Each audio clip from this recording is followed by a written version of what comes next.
नमस्कार प्रिय दर्शकों, तो पेश हैं आज दिन भर के मुख्य समाचार। धर्मशाला में काउंटर नहीं, ऑनलाइन टिकट खरीदने के लिए लग रही कतार। अंतर्राष्ट्रीय क्रिकेट स्टेडियम धर्मशाला में 5 मई को पंजाब किंग्स और चेन्नई सुपर किंग्स के बीच होने वाले मैच के टिकट खरीदने के लिए क्रिकेट प्रेमियों को काउंटर पर नहीं बल्कि पेटीएम इनसाइडर पर लंबी कतार में इंतजार करना पड़ रहा है। 6-7 हज़ार की लंबी वेटिंग लिस्ट के बाद भी उन्हें ऑनलाइन टिकटें नहीं मिल रही हैं। यहां तक कि कतार में 8वें और 9वें स्थान पर रहने वाले क्रिकेट प्रेमियों को भी मायूस होना पड़ रहा है। भविष्य में इंजीनियर बनना चाहती हैं 12वीं कक्षा की टॉपर छाया चौहान। हिमाचल प्रदेश स्कूल शिक्षा बोर्ड की ओर से घोषित 12वीं कक्षा के परिणाम में snore valley public school Bajaura की छात्रा छाया चौहान ने प्रदेश भर में पहला स्थान हासिल किया है। छाया इंजीनियर बनना चाहती हैं, इसके लिए वो बीटेक की तैयारी कर रही हैं। उन्होंने कहा कि 12वीं कक्षा की बोर्ड परीक्षा के लिए उन्होंने किसी तरह की अलग से पढ़ाई नहीं की है। कहा कि विद्यालय में ही सहपाठियों के साथ पढ़कर यह उपलब्धि हासिल की। कहा कि उनके लिए शिक्षकों और अभिभावकों का सहयोग प्रेरणादायक रहा है। छाया के पिता पाल सिंह एक किसान है और माता शावनी देवी आंगनवाड़ी कार्यकर्ता है। मंडी जिले के थाची की रहने वाली छाया चौहान ने अपनी सफलता का श्रेय माता पिता व स्कूल अध्यापकों को दिया है। टॉप 10 मेरिट सूची में श्रुति शर्मा ने हासिल किया दूसरा स्थान, डॉक्टर बनना है सपना। हिमाचल प्रदेश स्कूल शिक्षा बोर्ड ने 12वीं कक्षा का वार्षिक परीक्षा परिणाम घोषित कर दिया है। 12वीं कक्षा की ओवरऑल टॉप 10 मेरिट सूची में बेटियों ने फिर बाजी मारी है। मेरिट सूची में 30 छात्राओं ने स्थान पाया है। एसडी पब्लिक स्कूल हमीरपुर की छात्रा श्रुति शर्मा ने मेरिट सूची में दूसरा स्थान हासिल किया है। श्रुति ने विज्ञान संकाय में 492 अंक हासिल किए हैं। बता दें, श्रुति ने सफलता का श्रेय अपने परिजनों और गुरुजनों को दिया है। उन्होंने कहा कि वह दिन में 9 से 10 घंटे तक पढ़ाई करती थी। श्रुति डॉक्टर बनना चाहती है। वहीं श्रुति की मां सुमन शर्मा राजकीय वरिष्ठ माध्यमिक पाठशाला में टीजीटी कला, वो पिता राजेश शर्मा राजकीय वरिष्ठ माध्यमिक पाठशाला झीरालड़ी में टीजीटी नॉन मेडिकल के पद पर तैनात हैं। दोनों माता पिता ने बेटी की सफलता पर खुशी जताई है। अंग्रेजों का बचा कुचा अंश, कांग्रेस पार्टी कंगना ने वंशवाद को लेकर भी विक्रमादित्य सिंह को घेरा। मंडी संसदीय सीट से भाजपा सांसद कंगना रणौत ने कहा कि कांग्रेस पार्टी एक भ्रष्ट पार्टी है। यह पार्टी अंग्रेजों का बचा कुचा अंश है। अब जनता को देश से इसका भी सफाया करेगी। वहीं आज किन्नौर दौरे के दूसरे दिन स्कीबा में पन्ना प्रमुख सम्मेलन को संबोधित करते हुए कंगना रणौत ने यह बात कही। उन्होंने विक्रमादित्य सिंह पर निशाना साधते हुए कहा कि मुंबई में मुंबई इंडस्ट्री में अपनी योग्यता के दम पर मुकाम हासिल किया है, ना कि परिवार के वंशवाद के सहारे अपना नाम बनाया है।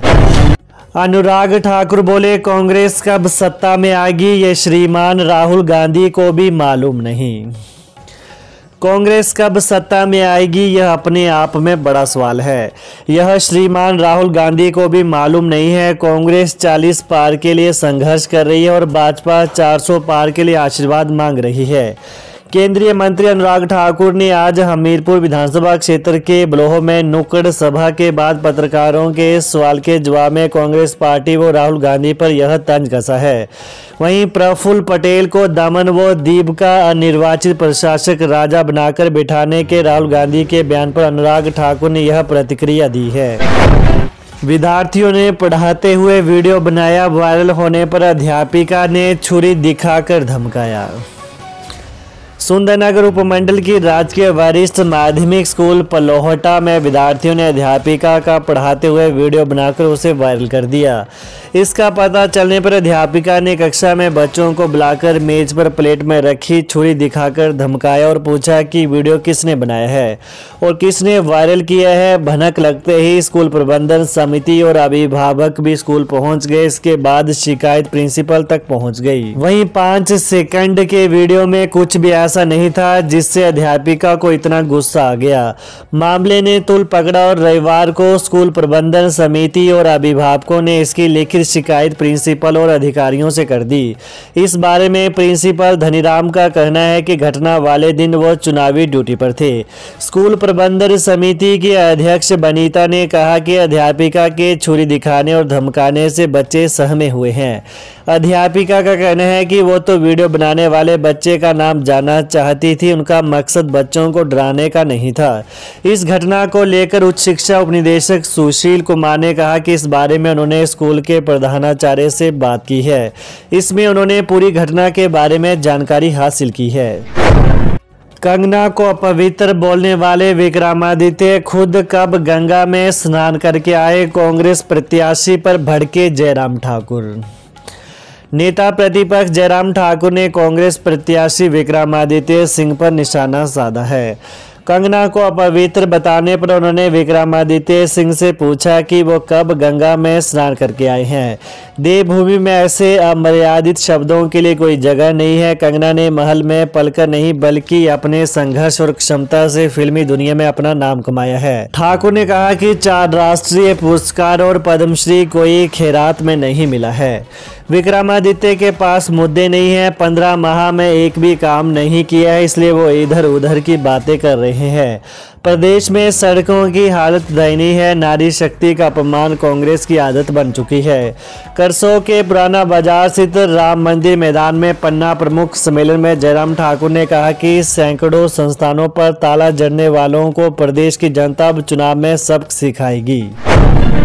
High court model code of conduct को पेन डाउन स्ट्राइक के तौर पर नहीं लिया जा सकता।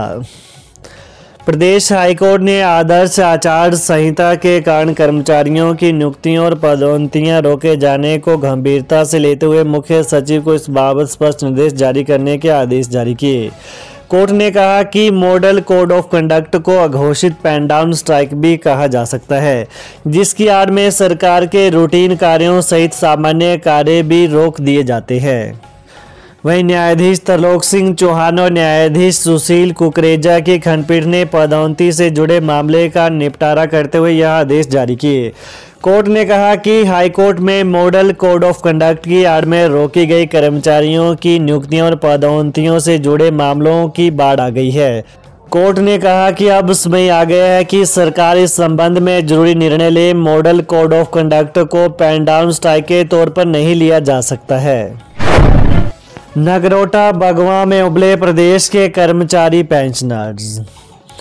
नगरोटा बगवां में आज कर्मचारियों और पेंशनरों की मांगों पर गहन मंथन हुआ और देय भत्तों सहित अन्य भुगतान को लेकर रोष व्यक्त किया गया। साथ ही मांग उठाई गई कि सरकार उनके हित में शीघ्र ही सकारात्मक कदम उठाए। जानकारी के अनुसार भारतीय राज्य पेंशनर्स महासंघ जिला कांगड़ा इकाई की बैठक मुख्य अतिथि पेंशनर महासंघ के राष्ट्रीय उपाध्यक्ष घनश्याम शर्मा और महासंघ के प्रदेश अध्यक्ष ब्रह्मानंद की मौजूदगी में हुई। इस दौरान बैठक में कहा गया कि प्रदेश के कर्मचारियों को डीआर कम मिल रहा है। वर्ष 2016 से दिसंबर 2021 के बीच रिटायर्ड हुए कर्मचारियों को ग्रेजुएटी कंप्यूटेशन तथा संशोधित वेतन भुगतान, चिकित्सा संबंधी रिएम्बर्समेंट भुगतान के लिए तरसना पड़ रहा है, जिसके चलते कर्मचारियों और पेंशनरों में भारी रोष है। बैठक में एक सुर में ऐलान किया गया कि आने वाले चुनावों में राष्ट्रहित में काम करने वाली सरकार को ही समर्थन दिया जाएगा। इस दौरान बैठक में 80 वर्ष की उम्र पूरी कर चुके सेवानिवृत्त वरिष्ठ कर्मचारियों को मुख्य अतिथि द्वारा सम्मानित किया गया। तो ये रही दिन भर की प्रमुख खबरें। धन्यवाद।